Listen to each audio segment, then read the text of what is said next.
Good morning students. Today we will discuss the quantum chemistry part first. In part first we will discuss the introductory part of the quantum chemistry. This topic is useful for the BSc third year students. Now we start the topic. Quantum mechanics comes due to the failure of classical mechanics. Then what is the classical mechanics?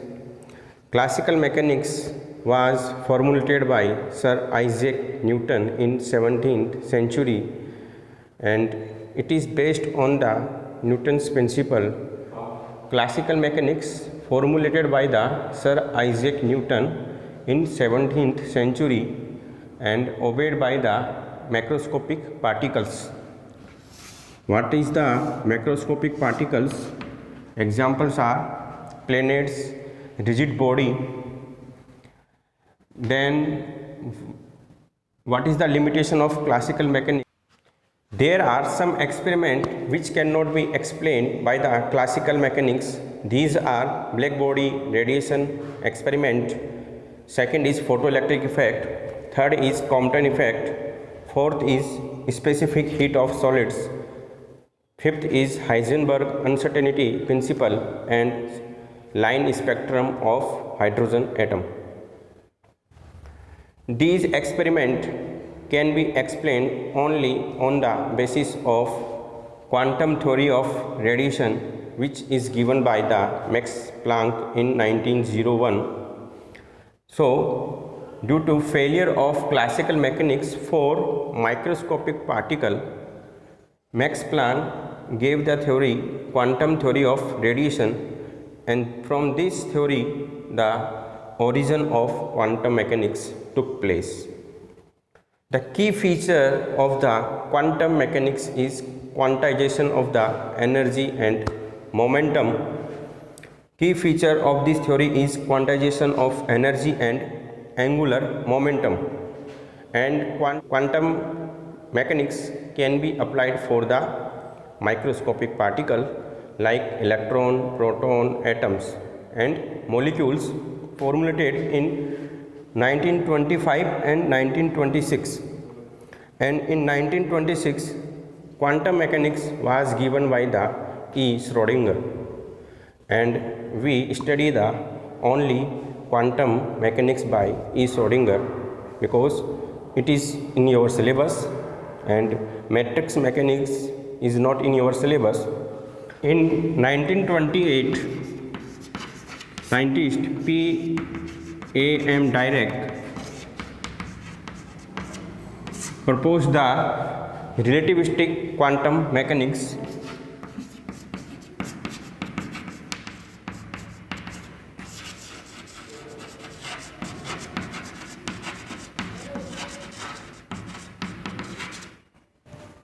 And outcome of this mechanics was the electron spin.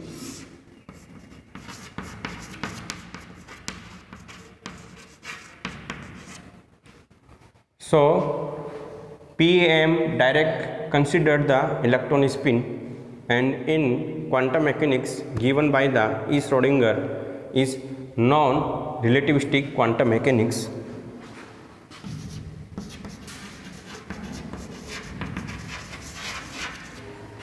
Schrödinger quantum mechanics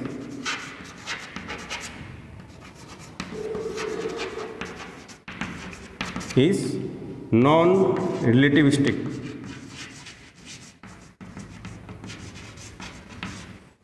Because Schrödinger didn't consider the electron spin. Now we start the quantum chemistry. First we understand the classical mechanics.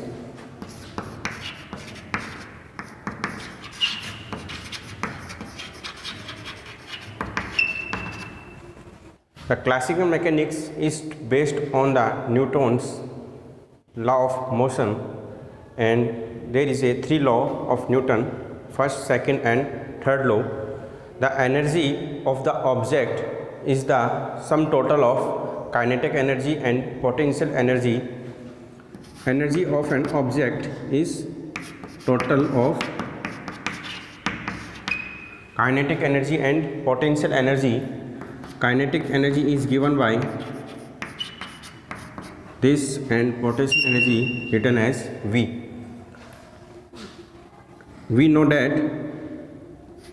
momentum is equal to mv, and this equation first can be written as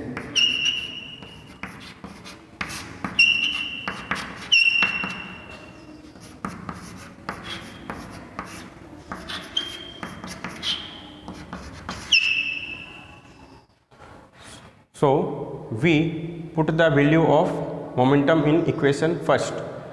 We multiply the equation by m, and m square v square is equal to p square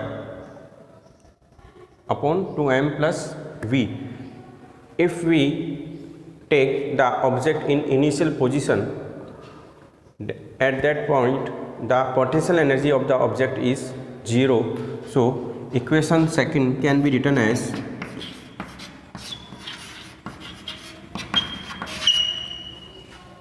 from equation third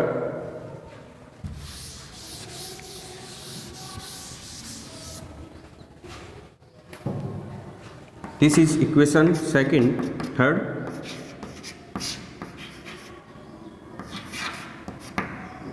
We know p momentum is equal to mv and velocity is dx upon dt. So we put the value of this in equation third.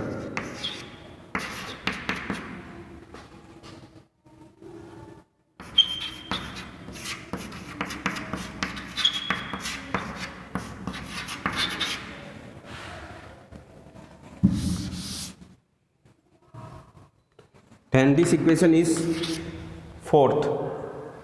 From fourth equation we get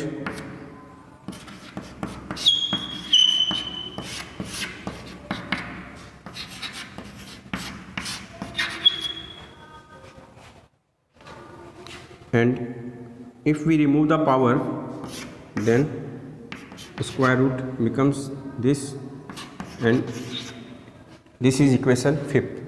Now we integrate the equation number 5 and we get, on integration of equation number 5 we get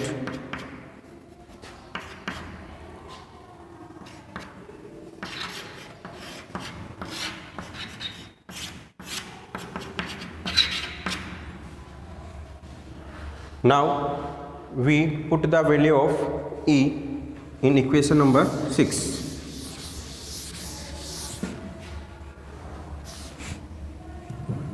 This is equation number 6 and E is equal to p square upon 2m. So we put the value of E in equation number 6. We get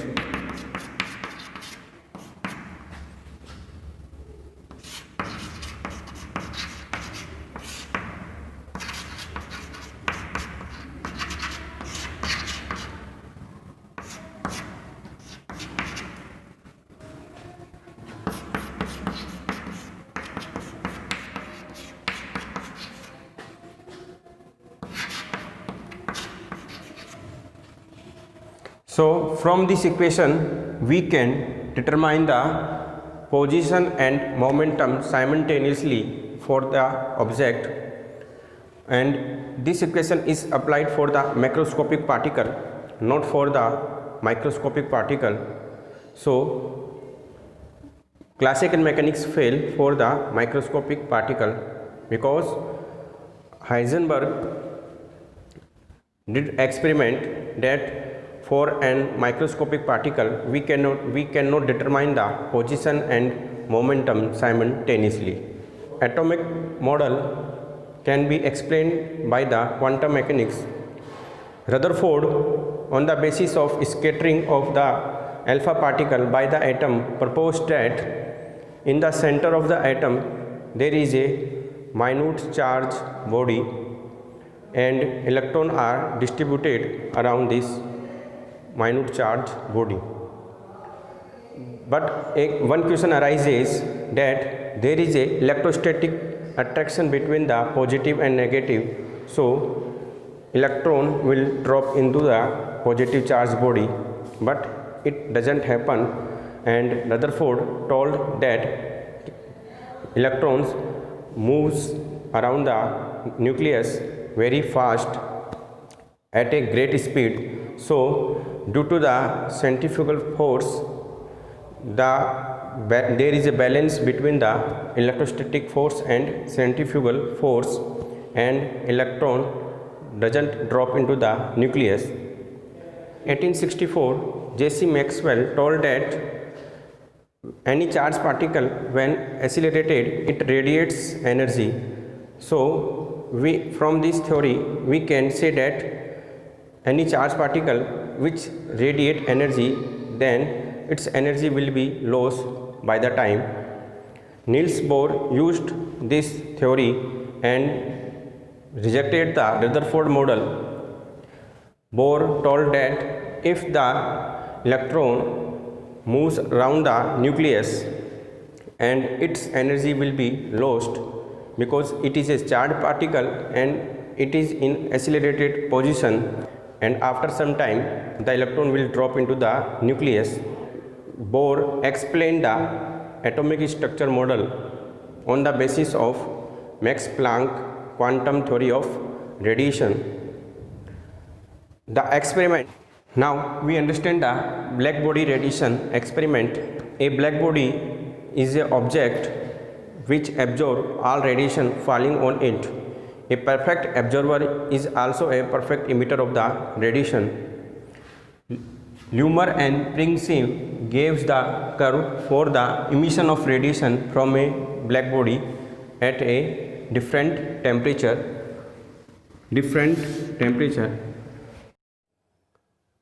The characteristics of the curve is, for each temperature there is a particular wavelength at which the energy radiated is the maximum.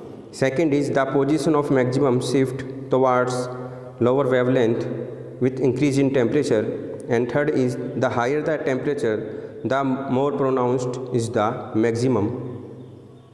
There is a law for the black body. These are Stefan Boltzmann law, Kirchhoff equation, Wien displacement law, and Rayleigh-Jeans law.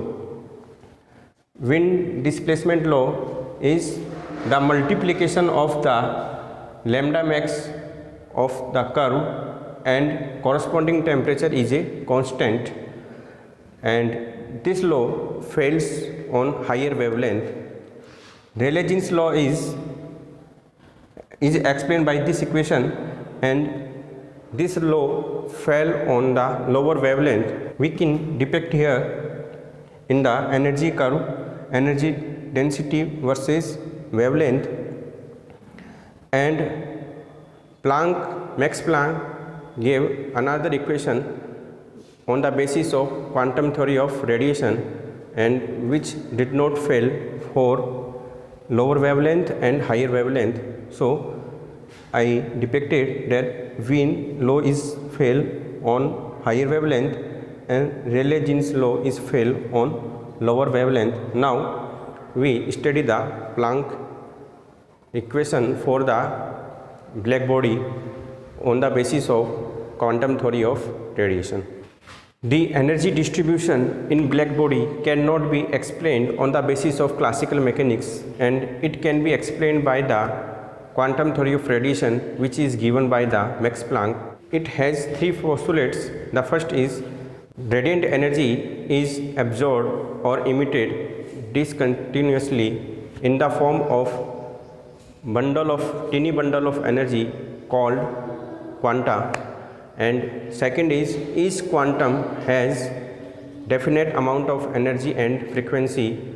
So we can write E is equal to h mu. Here energy of quanta, frequency of quantum. Each quantum has definite amount of energy, E frequency of quantum, and h is Planck constant. And third postulate is a body can absorb or emit the energy in the whole multiple of quantum. That means value of n here can be 1, 2, 3, 4, 5, and value of n cannot be fractional.